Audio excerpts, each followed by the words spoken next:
I've always been of the nature that you cannot tell religious people how to worship or how to congregate. I thought that was part of our Charter and Rights of Freedoms. But as producer Mocha would say, it's just a piece of paper, and apparently it can be taken away at any time. Do you have any thoughts on that?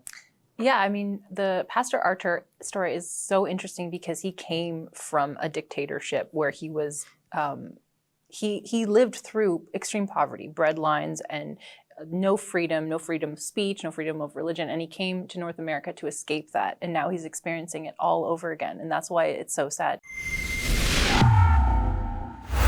Had an update with Pastor Artur, which of course is an international story. Artur Pawlowski, his brother David Pawlowski, with W's, of course, because they're Polish.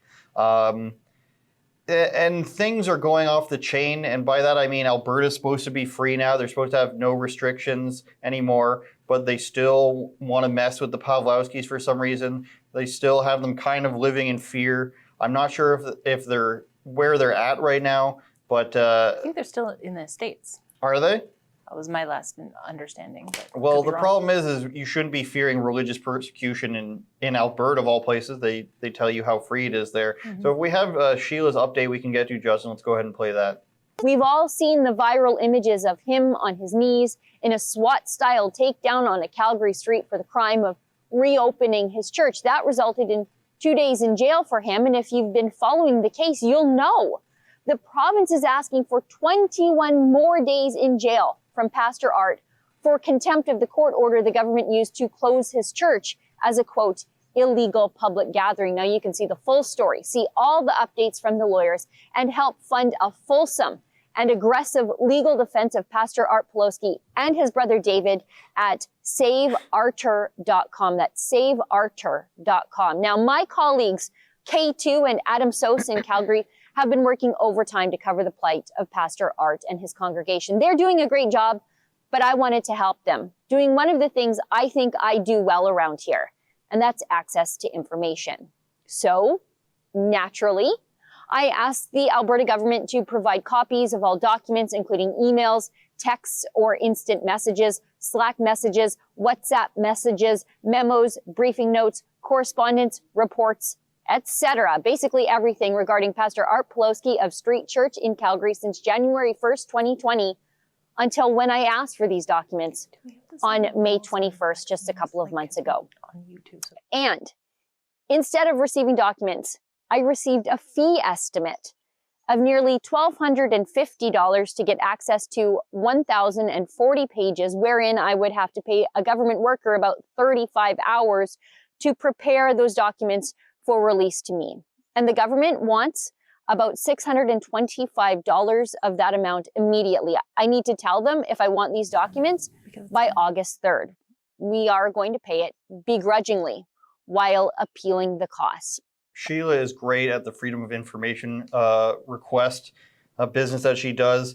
And of course, most notably, probably the Wuhan lab funding by Justin Trudeau was uncovered through that by Sheila Gunn-Reid. And I think it was them accidentally graying out instead of blacking out the stuff, if I recall correctly, which of course turned into the Fauci funding of it and all that other stuff. Allegedly, of course, you guys.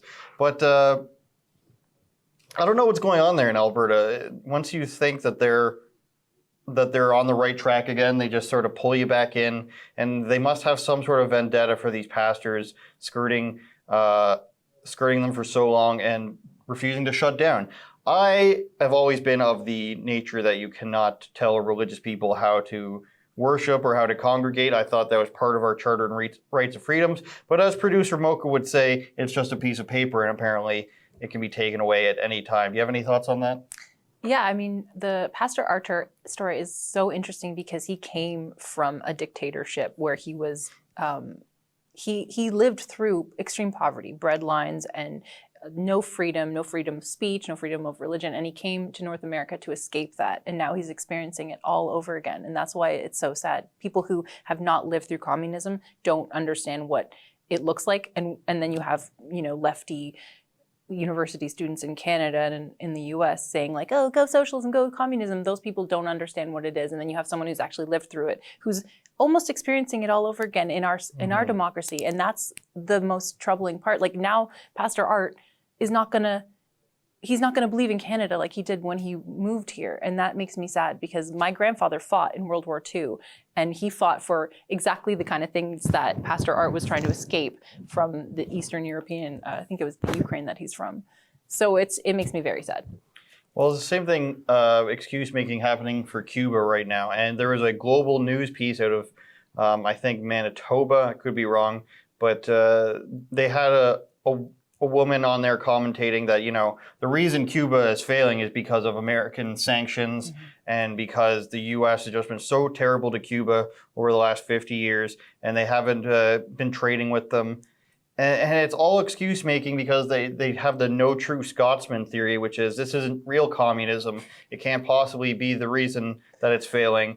And for some reason, I guess you need capitalist countries for communism or socialism to be able to survive, which makes no sense. No. Absolutely no sense, because if you can't survive without capitalism, then that means your system doesn't work. Unfortunately. So shout out to all the Cubans who are in, I think, Key and Simone's video, K2. I guess he's going to have to change his name, like Cher or something, because everyone's going to know him as K2.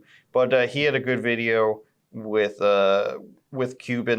Cuban protesters, and so I just want to shout out to the people fighting against communism there. Also, and I've been to Cuba multiple times when I was a kid with family. I will not be going back, obviously, but someone at the protest there, a Cuban individual, said, please, Canadians, don't visit Cuba because you're giving money to that government, that regime who's awful, awful. So I won't be going to Cuba again. I have a feeling that the tourism companies weren't exactly operating in a communist sense, more of a statist sense like China would be. Oh, hi. That was a clip from our Rebel Daily live stream. It's hosted Monday, Wednesday, and Friday by the big boss man, Ezra Levant, and Tuesdays and Thursdays by me, Sheila Gunn Reid, and my good friend, David Menzies. On the live stream, we talk about the news of the day, we show some videos, and we interact with our viewers at home. We stream at 12 noon Eastern, 10 Mountain. You can find us on YouTube, Rumble, Super U, and Odyssey.